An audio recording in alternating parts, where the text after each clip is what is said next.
You are listening to the Fashion Toolbox podcast with Laura Fish, providing you with all the tools to succeed in this dog-eat-dog industry.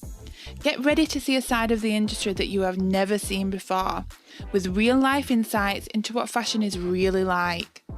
Join me as I take you on a journey throughout my career in the industry, with a host of special guests, learning secrets of the trade to help you to find your dream career and meet your maximum potential.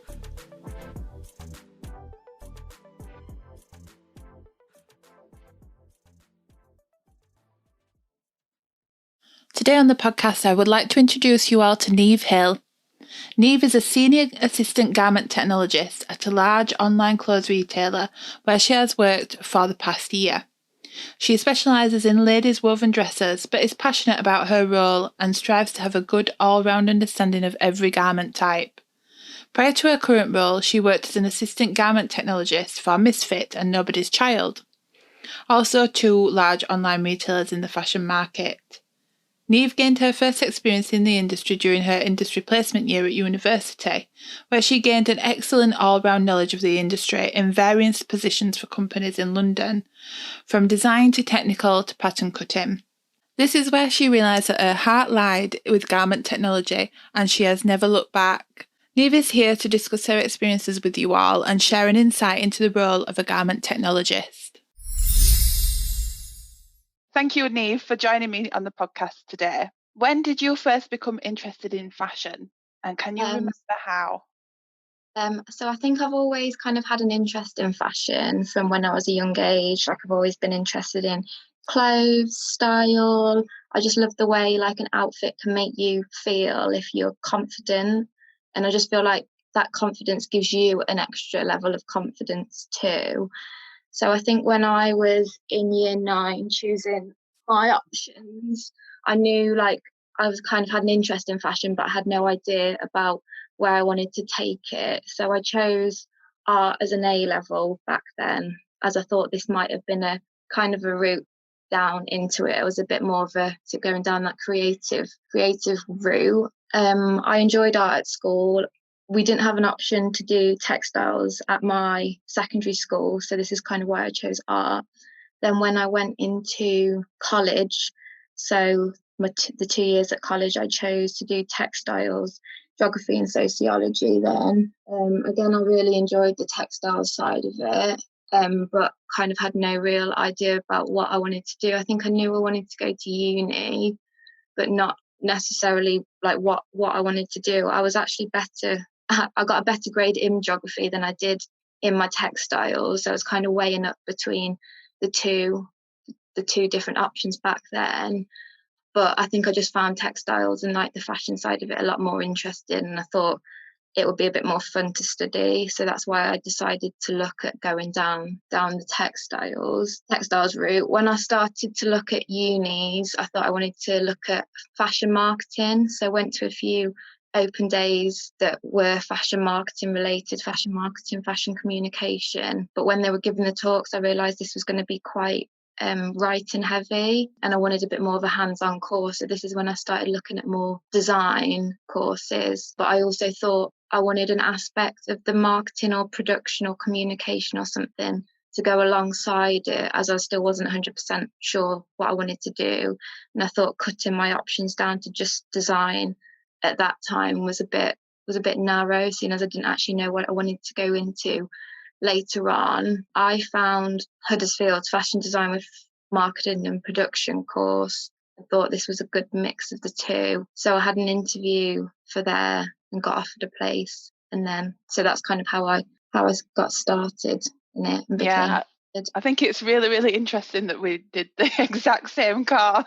I don't think I'd picked up on before, but it's totally the best idea is to get an all-rounded course, because you just never know which route you're going to take in fashion. There's just so many different aspects that I don't think everybody realises, and something like that just gives you a good overview. It might not be in depth, but you get a good overview of everything, and then you can decide yourself where you want to specialise. Yeah. So what field or job role did you want to do when you very first started your fashion education? Again, I didn't really know what I wanted to do when I started my degree. I know I enjoyed fashion and had a passion for it, but I wasn't clear on a specific industry role I wanted to go down in. It wasn't until I did my year out in industry. So the course, I don't know, it was probably the same when you did it. It had an option to do a sandwich year. So in your third year, you went out on industry, did placements, and then came back and then either specialised in marketing or production at the end of that. So it wasn't until my sandwich year, so my third year in industry, that I had more of an idea of what I wanted to go down. So it was quite design heavy up until then, but there was you did some marketing modules and you did some production modules, but it wasn't until your final year that you chose to specialise in one of them. But yeah, no, I don't think it was until my sandwich year that I had a bit more of an idea of the job role that I wanted to do. Yeah, it's always that industry experience that gives you an idea, isn't it, of which route you want to take, because it is so ridiculously different to what you learn. It's just And there are jobs out mind-blowing. there that you literally don't even know exist until you're in industry. Yeah. Oh, actually, is this a job? But that you can actually Yeah. do. So how did you get into your current field of work? So my job is senior assistant garment technology at an online brand based in London. So my kind of route into that was, so I did my fashion design with marketing and production at uni. I chose to do my sandwich year, which definitely really helped me. Up until my second year, I kind of had no real idea about what I did want to go down. So I decided I thought it was best to move down to London to do my sandwich year, just because I thought there was a lot more choice down there. It's kind of where you see more of like the fashion industry being. So luckily enough, I moved down with 3 other girls that were also on my course at the same time. So we had a bit of a support down there, as it is quite a scary thing to do when you're, 20 maybe. So it was through a family friend that I found my first internship and was put into contact with her. She was a bespoke designer, mainly focusing on bridal wear, but also had bespoke contacts. She was literally a one-man band, so did everything herself. So I worked alongside her, kind of helping her out with bits of everything, and it was really like one-to-one experience. So I was doing things like helping run a social media, studio admin, pattern cutting, sewing, fittings, and sourcing fabrics. So it's quite like a big overall role there, and was really hands-on. And then my second internship I'd actually secured before I'd moved down to London, and it was a bit more of like a designer style brand that I just really liked, and I'd obviously seen their stuff through Instagram and social media, and just knew I really liked their stuff. So I found an email address for the studio manager, or found her name on LinkedIn or something like that, and sent her an email just saying I was interested and if they had any interns. So I went for an interview with them, took a bit of my portfolio work that I had up until my second year to show, got offered that internship. Initially, it was meant to be for 6 months. It didn't kind of turn out to be how I thought it would be. Thought I was going to have a little bit more hands-on experience, which is what I'd hoped. And I also really wanted like hands-on experience, like pattern cutting and stuff. So I was in a better position to when I went back in my final year. So I just felt like I knew a bit more, but it didn't really turn out to be how I hoped. It was a lot more like general admin, running about, doing things for the lady who ran it herself. So I knew I wasn't really getting much out of it, and just thought if I could find something better out there, then I should take it, really, because I know my internship year was only a year long. I'd already done about 5-6 months by then, and I just really wanted to try and get the most out of it. So with that second internship, they had a stall at the London Fashion Week showrooms. it's a bit cheeky. I got some business cards printed and just took them round to some of the other stalls, the other designers that were showing there, and just said I was interested in if they had any intern positions. One of them contacted me a few weeks later, which is where I fell into my third internship. And this was at a smaller brand producing luxury silk loungewear, and was like it was a really nice small brand, but then again also had a lot more hands-on experience. So then I was doing like pattern cutting, helping with like grading, going to their factory to see fittings and things like that. And that's kind of when I really realised that I enjoyed like the fitting side of it. Did some costings for them, lay plans, and at the time I didn't realise that that was kind of the job or the job of a garment tech or anything like that, but I kind of knew that that was what I enjoyed, and my final internship was just really nice. I really enjoyed it. I'm still in contact with the girls that run it now, so I've kind of got a good relationship with them. So then when I went back into my final year, after that year was over, when I went back into my final year at uni, you had to choose either the marketing side or the production side. I think I may have had a conversation with one of the technicians who helps you like with sewing and things, and said that I'd enjoyed the kind of the fitting side of things. And she said, oh, maybe do look at going down the production route, because that may lead you to more like fitting side of the jobs in industry. So that's when I did decide to choose that. I was still massively up in the air about what I wanted to do and things like that, but I chose that, and I did enjoy it. It was hard work, and I didn't necessarily understand some of the things that they were teaching us, or I didn't because I think I hadn't seen it necessarily been happening in industry. I couldn't kind of picture how I was doing it at the time, but it's helped me now, and now I have a much bigger understanding of it all. So in the final year side of it, in the production, we did things like grading, grade rules, split diagrams, lay plans, costing, and tech packs. So that kind of helped me find out about the garment tech side of it and things then. So then at the end of uni, we obviously had all of our design work and at my production work as well. And I know Huddersfield have a standard graduate fashion week, so the tutors will display your work. I also went down with a couple of my friends just to kind of like show my face. I wanted to see who I was up against. I was really interested in looking at other people's work and their portfolios and stuff, because it's something like I just really like doing, just flicking through other people's portfolios. So I'd made myself like a mini portfolio of stuff to take to graduate fashion week anyway. So it had some of my design work in it, but also mixed in with some of my production stuff. So it had some of my split diagrams, my grade rules, and my grading tables for some of the garments that I had designed and made in my final year. I took my portfolio to one of the supermarket brands that do quite a lot of hiring there, just to show them what I had.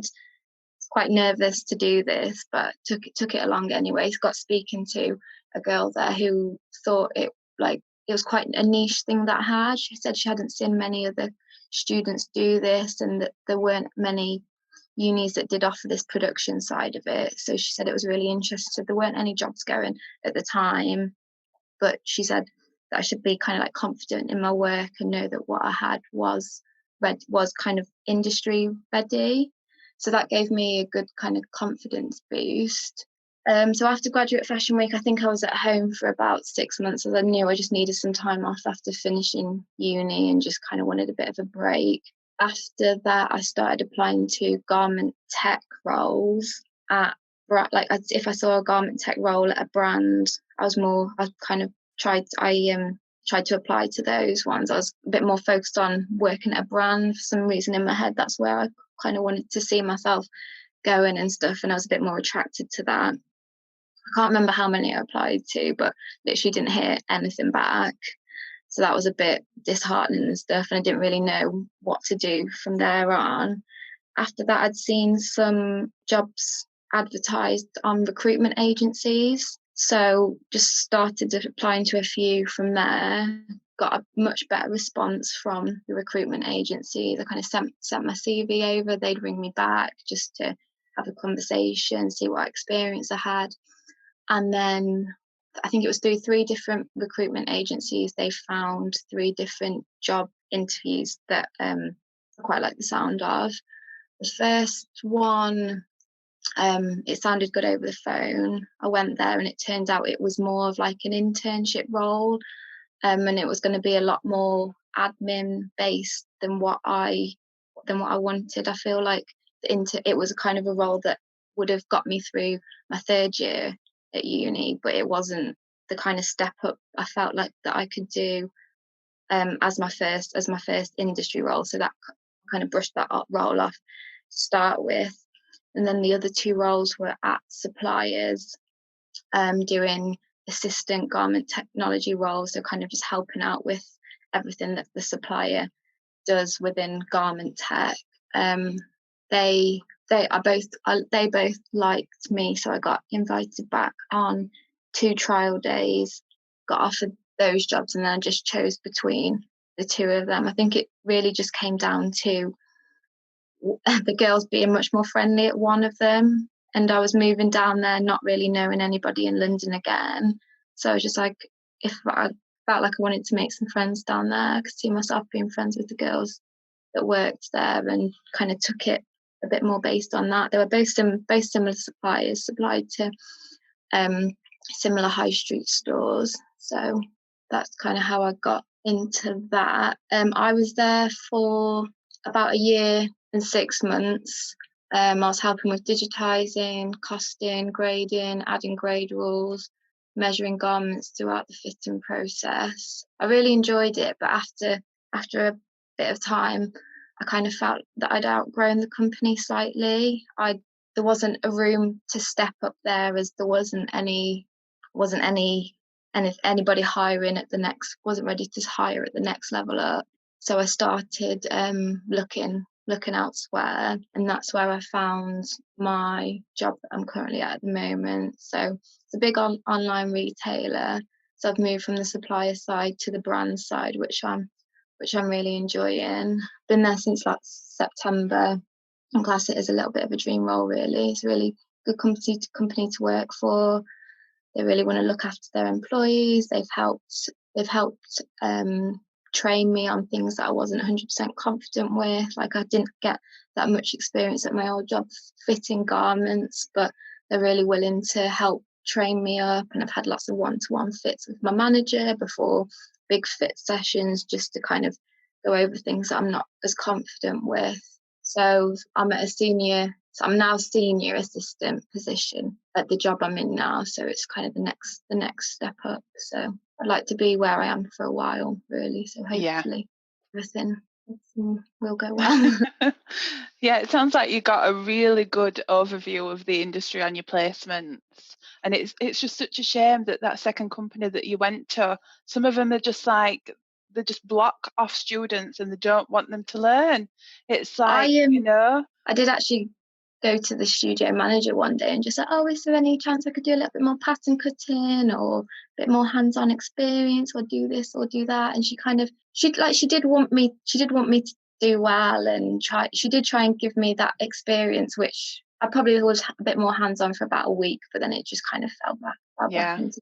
I think some people are probably okay with it, because obviously just within the studio environment you pick up on a lot of everything that's going on. But I think I'd been there for like 3-4 months by then, and I was just kind of like, oh, I've kind of picked up everything that is going on in the studio. Now I'm ready to do a bit more about what I wanted to do, and knowing what was going to benefit me in my final year as well.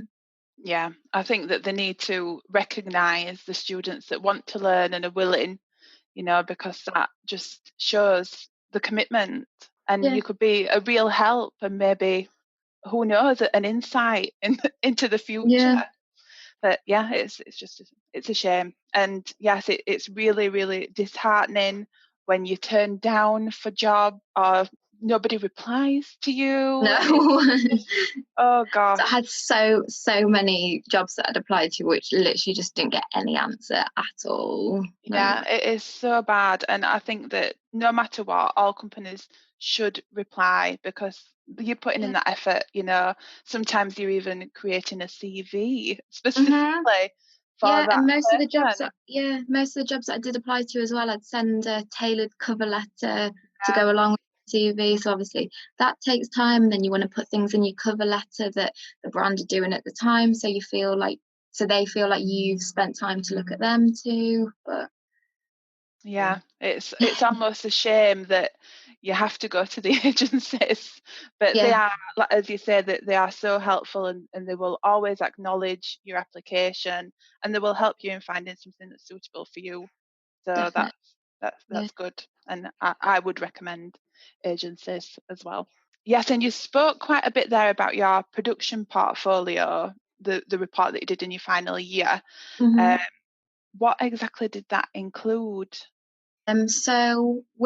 So in our final year, we designed a collection of 3 different outfits. We had to choose one of the outfits, which we then had to grade, apply grade rules, do the split diagrams for the pattern pieces, illustrations, and flat drawings all to go along with that one outfit. So I think I had like a top over a shirt and some trousers.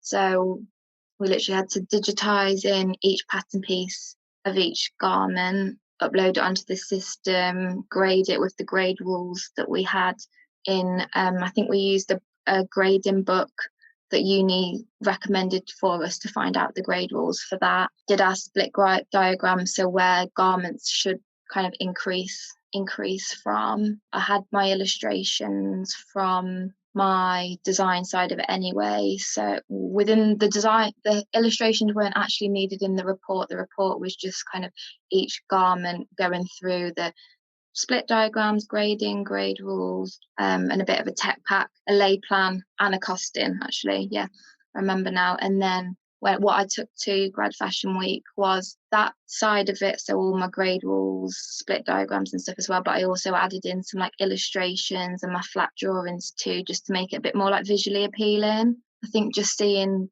the big grade tables with all the rules in isn't isn't that interesting. I mean, it shows that you can do it and it shows that you have a knowledge in it, but also like if you want to make your portfolio a bit more visual and exciting to like an employee maybe, then doing something like that is just quite a nice thing to have. Yeah, I'd definitely say that doing that production report gives you a really good insight into doing a technical Yeah, pack. The yeah. documentation shows you what you need in there, and yeah, that's then really appealing to industry, I think. And your portfolio, how did you decide what work to put in there? And did you tailor it for interviews that you went to, or did you just make it generic? I just made it generic, really. I think because I was going in at a very junior assistant level, I felt like I wasn't going in for a massive, really high paid job. So I did have my production report portfolio. I'd added my design work into it, but I didn't take my design work and my production separately. I kind of all put it into one, had it there. It was, I don't know how many like 30, 40 pages of just kind of like a nice visual portfolio just to flick through. Yeah, I think it's definitely best to have something visual because that's how we all read things. I think in the industry, we're all creative people, Exactly. That's and the thing that's you what want to we want to show. see. Yeah, definitely. You want to show your creative side as well, because I think people are like drawn to that Yeah, too. definitely.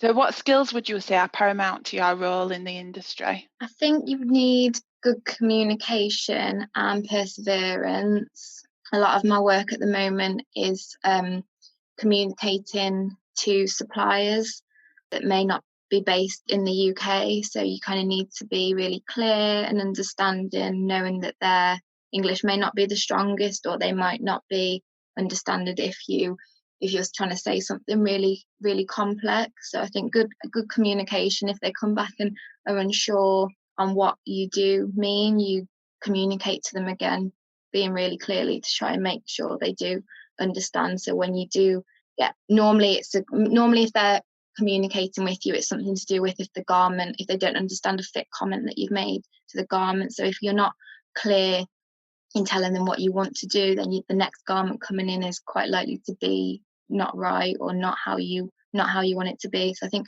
good communication. Then also where I am now, we've got quite a big team, so we need to communicate like within our team, just to understand what's going on, because each person within my team has a slightly different role, and we all need to understand where everybody's at and what's going on.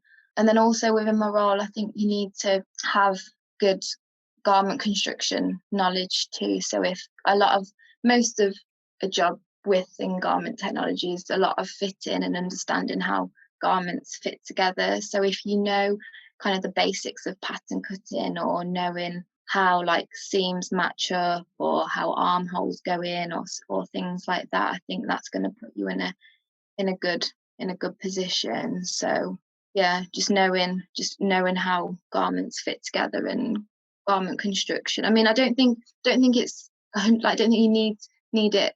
I don't think you need to be have really complex pattern cutting skills, but just kind of like an idea of how things do fit together. So when you are making those comments about what you want changing, you know yourself about what would need to be done to get there.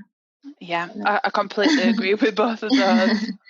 Yeah, the communication is just so important, and being clear to your manufacturers, because yeah, as you say, they could be in countries all over the world speaking different languages, and you've got to make sure that you're clear.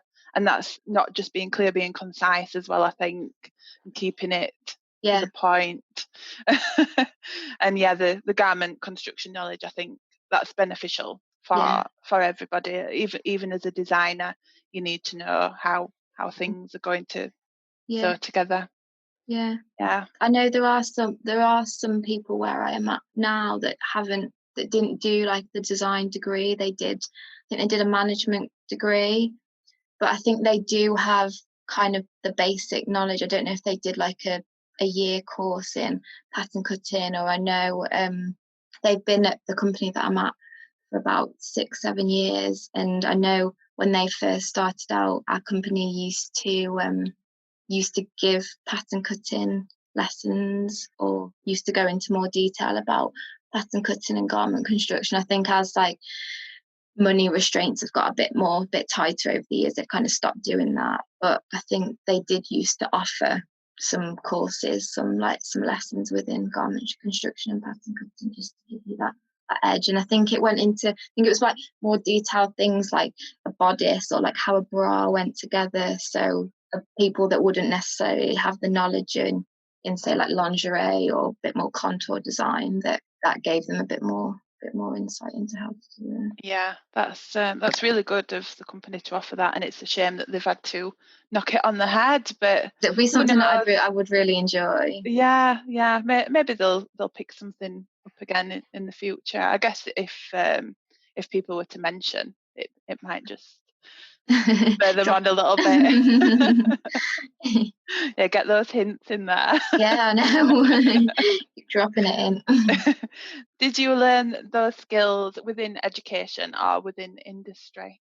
I think the garment construction side of it, I definitely learned most of it within education. So obviously I did a design course, so a lot of that is designing your own garments, but then seeing it through to physical form. So you design it, pattern cut it, amend it, toile it, fit it on a stand, see if you wanted any amendments doing, then sewing it up. So obviously that teaches you a lot, seeing it the whole way through. So I think a skill like pattern cutting, I did learn these things within education, but then also just kind of like, so I think most of that was learnt within education, but then also there is a lot of industry skills like grading, which I had an idea of when I was at uni, but I kind of didn't really understand it fully until I saw the processes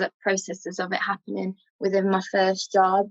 So I could see like the grade rules, and that you might take off X amount of number when you're going down from a size 10, but then you're adding on when you're going up from your 10 to your size 20.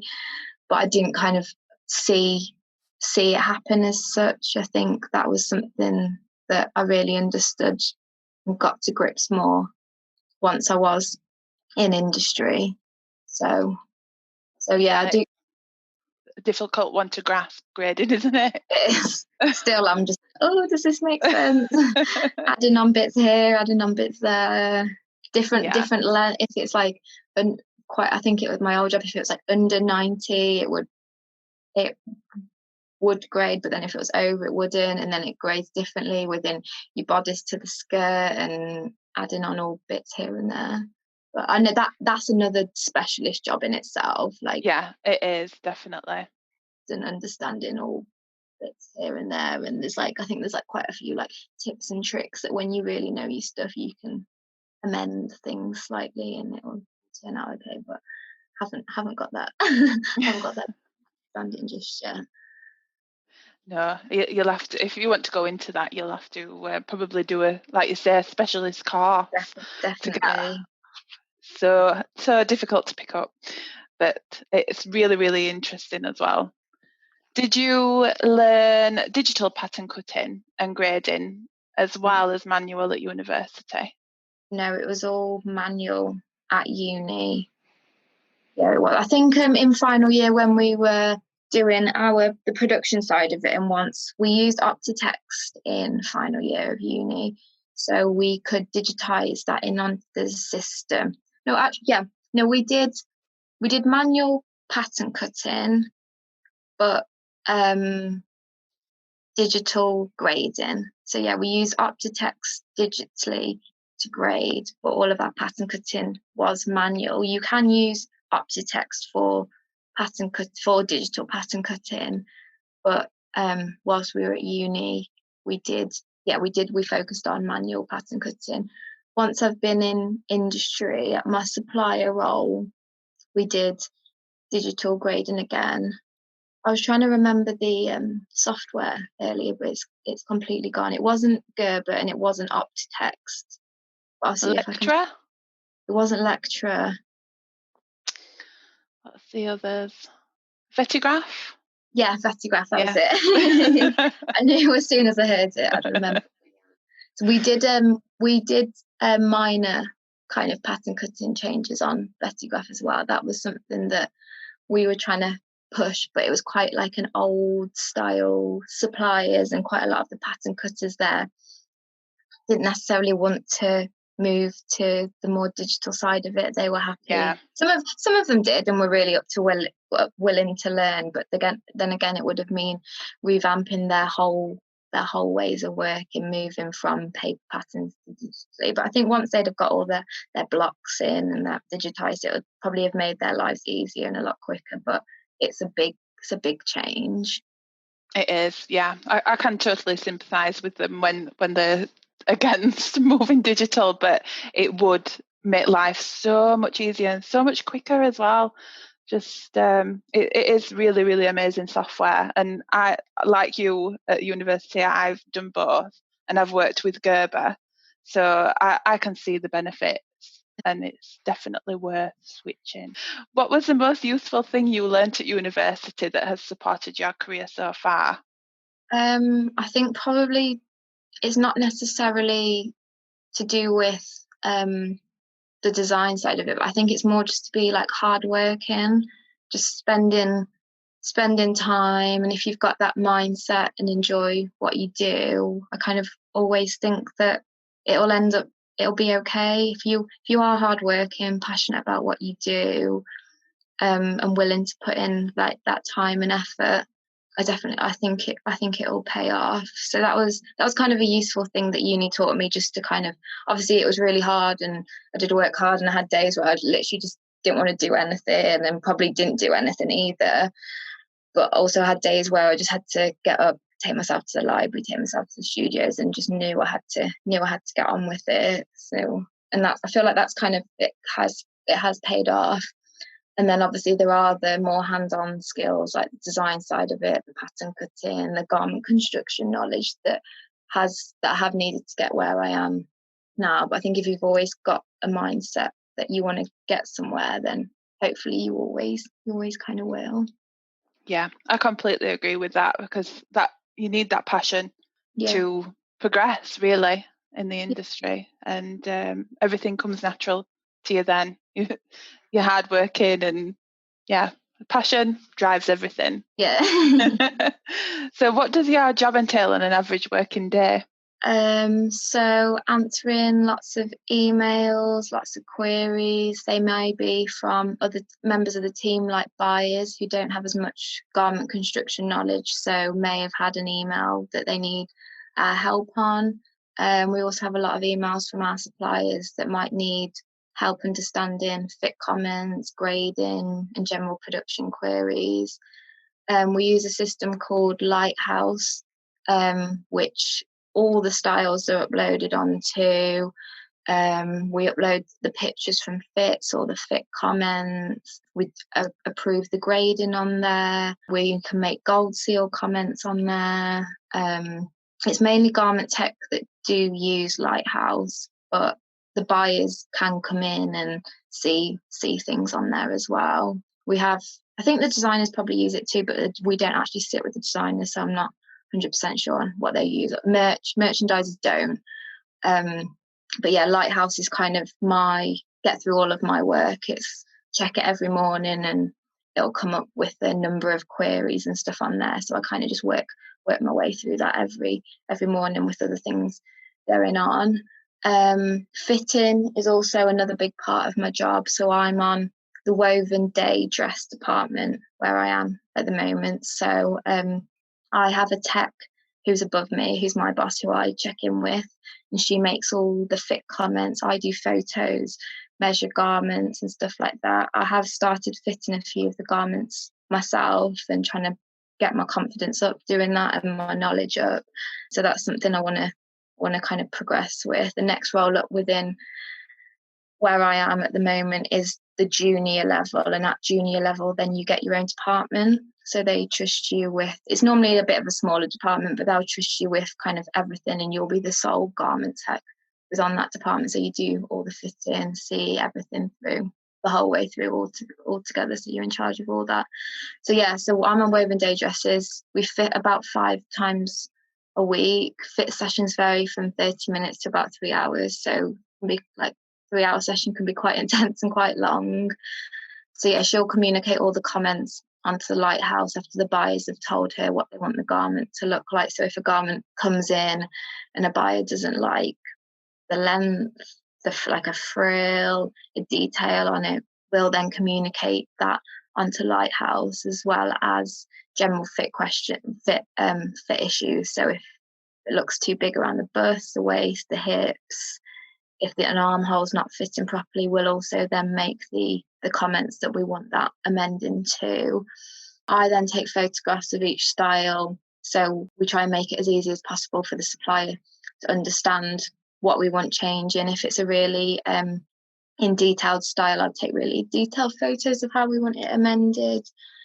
We try and make sure garments don't exceed third fit, ideally, but if it's quite a complex style, then it quite often will go to a fourth or sometimes a fifth fit, ideally not.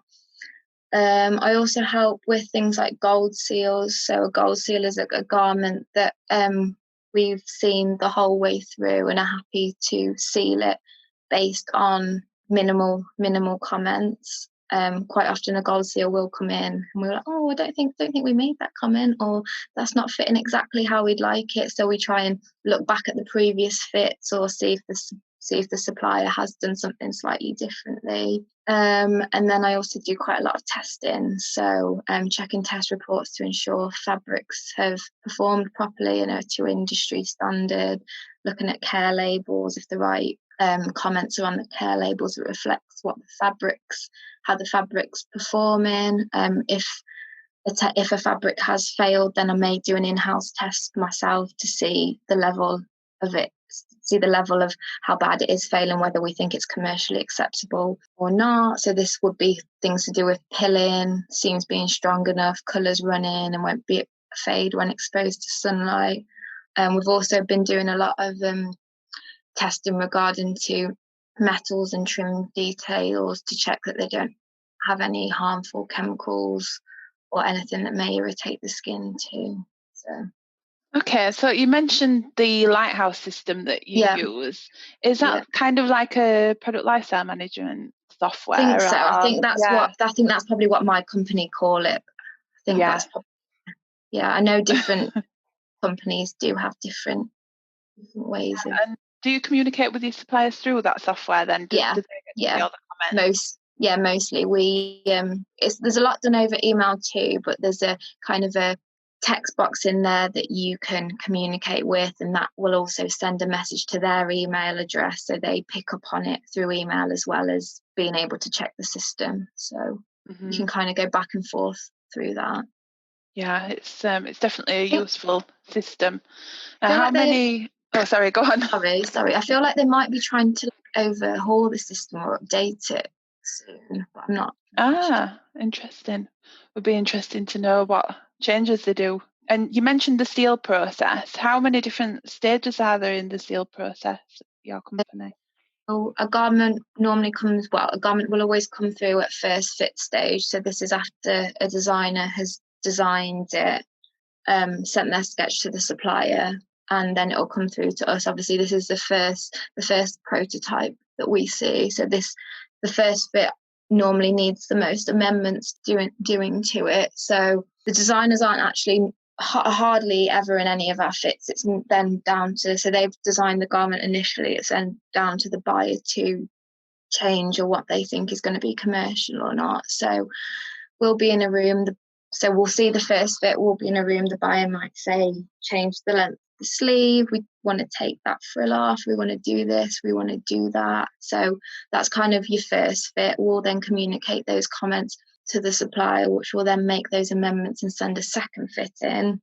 The second fit hopefully looks a lot better than the first. If there's been a lot of amendments due to it, we may need to see it again at third fit, depending on how well it generally does fit, or if we're happy with the styling and the design of it then. So that's kind of the sealing process. It may go through to a third fit, may go through to a fourth fit. Very rarely it goes through to a fifth fit, but it does happen. After you're happy with it, garment gets sealed, as it's known. And then that's when we see a gold seal. So a gold seal will then get sent to us. We pop it on our model, check that it all fits okay, and then it's signed off. And then I think it goes through to production, and they shoot it, check it's all happy, and then it goes through to being uploaded on the website. I think there's a few more stages in between. Yeah. I'm not 100% sure on how all it's that a very, very complex process. After I've done it, yeah. So in your opinion, what would you say makes a successful garment technologist? I think probably problem solving, because obviously as I've just said about the sealing process, quite a lot of things can go wrong within that process. We may have asked to have changed something regarding sizing or styling, and then we'll get the garment back and it doesn't look how we envisioned it, or we'll have asked to reduce the waist by X amount and they seem to have reduced it by more or less, or kind of quite often you'll have to look at your third fit, your second fit and your first fit all laid down together and kind of work out what's happened in between. So I think kind of having the patience to problem solve and look at the whole process, because I think problems can go wrong throughout the whole lifestyle, the whole lifetime of a garment. So it's kind of trying to work out where that's happened.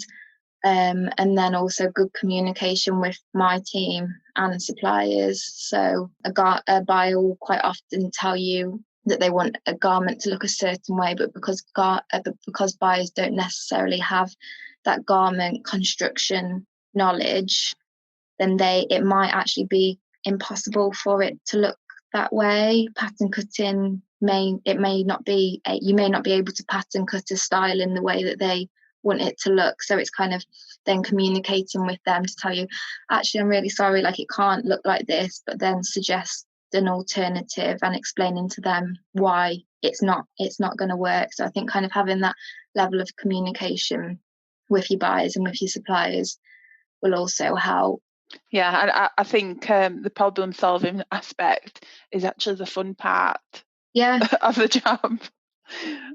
I think it challenges us all, and we all really, as much as we don't like problems, we do like to solve things. Yeah. And when you've got there, you may be looking at it for like an hour and just being like, where has this gone wrong? I cannot understand this at all. Got it on and off a mannequin, like checking it out. But then when you do get there, you definitely feel a sense of achievement. Yeah, I think that's what it is. We're probably a little bit addicted to that sense of achievement. How important is it to cross-collaborate with other departments in your role? I think it's really important. So I mostly work closely with the buyers on my team, but also the suppliers. Just to make sure they're understanding our fit comments and everything's been communicated properly to the supplier's pattern cutter. If we're struggling to fit a garment, we'll quite often ask the supplier garment tech to come in just so they can see it firsthand and know exactly what is happening in our fits, and they have that level of communication to know what we envisage and what we want. So that's kind of cross collaborating with the supplier. We also cross collaborate a lot with other departments. So obviously I'm on woven day dresses. I've sat in, they're quite happy for you to go and sit in on fits on other departments just so you kind of are a lot more well-rounded. So obviously when I'm fitting a dress doesn't have rises, anything around it does have things around the hips, but obviously fitting a trouser is completely different to fitting a dress. So, and I know myself wanted to be like a well-rounded tech, so have knowledge on trousers, blazers, tailoring. So I'll quite often go in and sit in on tailoring fits, jersey fits, because obviously I'm on woven, so a jersey fabric is completely different to a woven. And where I am now, are quite happy for you to do that, just so when you do get to like more senior stages, and they will quite often move you from different departments or ask you to cover fits, that you do have that knowledge, because obviously different fabrics do really perform differently. I've also had a few sessions on knitwear as well, because obviously that's a whole different construction. It's knitted rather than woven, so the wale and the warp, and it's a completely different version of fitting too. Apparently you have to take off rows and things like, I mean, I don't have much knowledge in it at the moment, but that is something I'd like to be able to do. So yeah, that's really, really good of them that they let you sit in on the other fits. I think that, like you say, it makes a good all-rounded garment technologist, and that's what you need. It's it's great that they do that. Like fitting trousers is so hard. I find it hard, like fitting around your crotch, fitting around the bum. Why is it doing this? Getting your waistband to fit nicely, your pocket not to be opening up, and things like that. So yeah, it's good. Knowing how to fix those as well, isn't it? That's definitely. And there's three senior assistants that are on dresses. So I'm on woven day, there's one on jersey day and one on jersey evening, and quite often the three of us will all have just like a group fit session. Just we'll all get a garment from a different department, and just the three of us just kind of like put it on the mannequin or put it on a model if they're free, and just go over fit knowledge, and we all kind of help each other out with different bits. Like the girl that's at my level, who's on jersey day, she's got a lot of knowledge in like actual sewing. She used to be a machinist, so she knows about like finishes and stuff like that, and things. So kind of sharing knowledge overall is a real help. Yeah, That's lovely that you've got such like a close-knit team, It is, like to yeah. help each other. I'm a little bit jealous. Yeah. Honestly, that's why I love it so much, because they do, like where I am, they do genuinely want you to do well and just to try and make you like the best at what you can do. And it's not, you do feel that they would be willing to kind of help you out. Yeah. Doing whatever. So could you describe the dynamics of your team and who you work alongside the closest? So within my team, there's 2 garment techs. So me at the senior assistant level, and my manager, who is just, her job role is just a garment tech. I think there's 6 buyers, 4 merchandisers, and 3 designers within the Woven Days department. So we all work really closely, get on well with each other, have good communication. Garment tech probably works alongside the buyers closest, as they're always there to see the full fit process. And they obviously say what changes we want, but then we are in contact with the merchandisers and stuff too. So we all sit together. The designers are separate from us, but they quite often pop down or pop round to see what's going on too. So. Yeah. And what software do you use regularly as part of your role? So we use Lighthouse as our main system that all my work comes through. I know the buyers and merchants use other systems on there for their daily roles, but I think they're more kind of to do with like the logistical side of it, and the merchants and all the data that they have to handle. We are moving to fit more digitally, and this is something that they are really pushing at the moment. We're trying to get all our blocks, all our basic blocks in line, so we're ready to just kind of go when the system's launched, and we're going to be using Optitext to fit when that is launched. Obviously, I did use Optitext at uni now, so I'm hoping I can still remember how to use some of it. But I think the industry as a whole is trying to fit more digitally, just to save time, and also to try and eliminate a few of those first fits that come in looking so badly. If it's just in physical form online on a mannequin on a screen and you can see it's fitting badly, then that'll cut out a lot of time and a lot of the sampling process there. So. Yeah, I definitely think this is the way that the whole industry is going to go, towards digital with the 3D and online fitting. That way it's just going to save so much, isn't it? Less fabric, less sampling, less time. Sounds perfect. Yeah. Hopefully our job's a bit easier. I know menswear are a lot more ahead than women's wear are at the moment. I think menswear jersey are basically fitting everything. Obviously, quite a lot of jerseys just going from blocks, a t-shirt block and stuff anyway. Obviously, there are more complex styles, but I think once they're happy with the blocks, and then they know that works, and they can see it looks okay on screen. So. Yeah. Wow. How exciting. Really exciting times ahead. Yeah. So how relevant, you've mentioned this previously actually, but how relevant is the knowledge of garment construction in your role particularly? Yeah, I think it does help a lot. Like, I definitely feel like I've got a stronger understanding of it through my course, and through my degree course. Like I said, my company did used to offer kind of pattern cutting lessons in more detailed garments.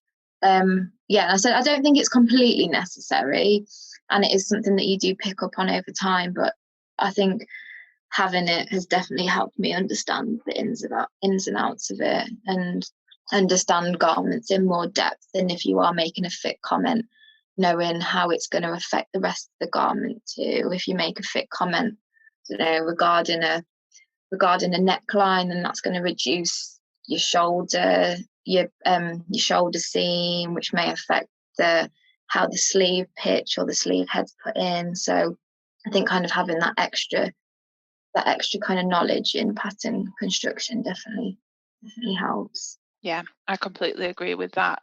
And what is your favourite part of your role as a garment technologist? I think it is probably just that every day is different. We're fitting different things, different problems come in, different styles come in, always gives you different challenges and different experiences. I also get to work with like a lot of different people on a daily basis, so you'll never go through like a boring day, and there's always challenges and stuff that are happening. Yeah. And what is the most challenging part of your role, would you say? Probably being patient, and that problem solving part of it, and just understanding that things do take time to get where you want to be. You may be really frustrated where something comes in and you've made a comment and that's not how you envisioned it and stuff. But I think just taking time out to be patient, and that knowing you will get to where you want to be. Yeah, just kind of that patience, that problem solving side of it, I think. And on that note, what one key piece of advice would you give to someone who wants to become a garment technologist? I think probably to just be hardworking, try and stand out from the crowd slightly if you can, and just try and go that extra mile. In my second interview, where I am now, we had to do a presentation that they told us to do through PowerPoint. As well as this PowerPoint presentation, I did get my presentation printed as well, and put some different textured papers in there and some tracing paper, and then got it bound nicely, so it was quite like a nice physical piece of work that I could take along and show along with my PowerPoint. So I don't know if it's like just doing something like that swung me getting this job slightly for me. So if there's ever a way to kind of try and make yourself stand out or go that extra mile in a job interview, then try and think of a way around that, especially if it is kind of real dream job that you really want and you're going to really enjoy working there. I think obviously do your research in what the job entails. You can always, obviously with the internet so big, you can always find out what the job spec's saying, if there's something on there that you're not quite sure of. Ask lots of questions, whether that be at uni, in a job interview. Make the most of the facilities you have, especially when you are at uni, because there is so much you can use, not for free, because obviously you're paying a lot to be there, but you'll never get those kind of facilities again. So yeah, just kind of be hardworking, try and stand out, and just take your time, and be hopeful that you will get to where you want to be. Yeah, I totally agree with everything that you've said there about the making yourself stand out. I think in all of the job interviews that I've been successful in, that has always been the case. I've really thought, I really need to research into this company, find out lots about them, show that I know everything. And if they've asked me to do something, I've done it 2 times over. It's definitely the way to go. And yes, it takes time, but if you want a good job, you've got to put the effort in. Yeah, and the thing about asking questions, it's so crucial. You have to ask those questions and be confident in doing so, not be scared. Definitely. So that is all the questions. Would you believe it? So thank you so much, Niamh, for taking the time to come on the show today and to talk about your experience as a garment tech. It has honestly been a really, really good insight, and I'm sure that anybody that listens will find it helpful. I hope so.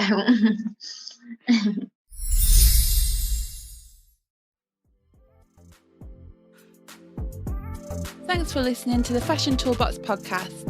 Make sure to subscribe so that you'll never miss out on the future episodes.